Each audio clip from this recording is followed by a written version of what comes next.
Hey guys, welcome to my channel. একটা নতুন blog নিয়ে চলে এসেছি। এদিকে আমাদের পুকলুবাবু কোথায় যাচ্ছে সেটা জানতে হলে কিন্তু পুরো ব্লগটা দেখতে হবে। তো চলো শুরু করা যাক। আজকে বিকেলে আমাদের ইনভিটেশন ছিল কাকলি মাসির বাড়িতে। আজকে মাসির 25 বছরের ম্যারেজ অ্যানিভার্সারি, তো তার জন্য আমাদের আজকে ইনভাইট করেছিল। মাসির বাড়িতে অনুষ্ঠান আছে। এদিকে পুকলু কিন্তু যেখানে যায় কোল্ড ড্রিঙ্কসের বোতল একটা ঠিক খুঁজে বেরই করে নেয়। আর ও যেহেতু খেতে ভালোবাসে তার জন্য মাসি কিন্তু আলাদা করে ওর জন্য আনিয়েই রেখেছে এই ছোট্ট একটা বোতলের কোল্ড ড্রিঙ্কস। আর এদিকে ফোন দেখছে আর কোল্ড ড্রিঙ্কস খাচ্ছে। আমি, মা আর পুকলু মিলে আজকে এসেছি।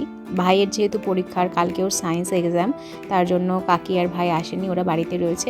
এদিকে মাসি এতক্ষণ রেডি হয়নি, এখন একদম রেডি হয়ে গেছে সুন্দর শাড়ি পরে সেজেগুজে। এদিকে হালকা করে ডেকোরেশনও করা হয়ে গেছে, ডেকোরেশন করে দিয়েছে আর অন্যান্য লোকজনরাও কিন্তু আসতে শুরু করে দিয়েছে।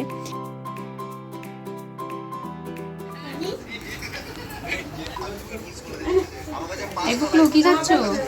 পুকলু ক্যামেরা দিকে তাকিয়ে বলো কি খাচ্ছ? এই পুকলু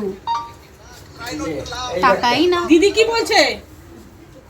কি খাচ্ছ? ভিডিও করো না। কি কি শুনতে পেলাম না আমি। খবর তোমার খাওয়ার সময় পুকলুর ভিডিও করছিলাম বলে পুকলু ভীষণ ক্ষেপে যাচ্ছিল।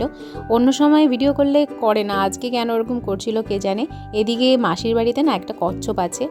মাসি এটাকে এই কাচের মধ্যে রেখে দিয়েছে। কচ্ছপটাকে যখন এনেছিল তখন নাকি ছোট্ট ছিল, এখন অনেকটা বড় হয়ে গেছে। তো আমাদের খাওয়া দাওয়া হয়ে গেছে আর এদিকে এখন ফটোশ্যুট চলছে মাসি আর মেশোর। তো চলো এবার আমরা বাড়ি যাবো, অনেকটা রাত হয়ে গেছে আর ভিডিওটাও এখানেই শেষ করে দিচ্ছি।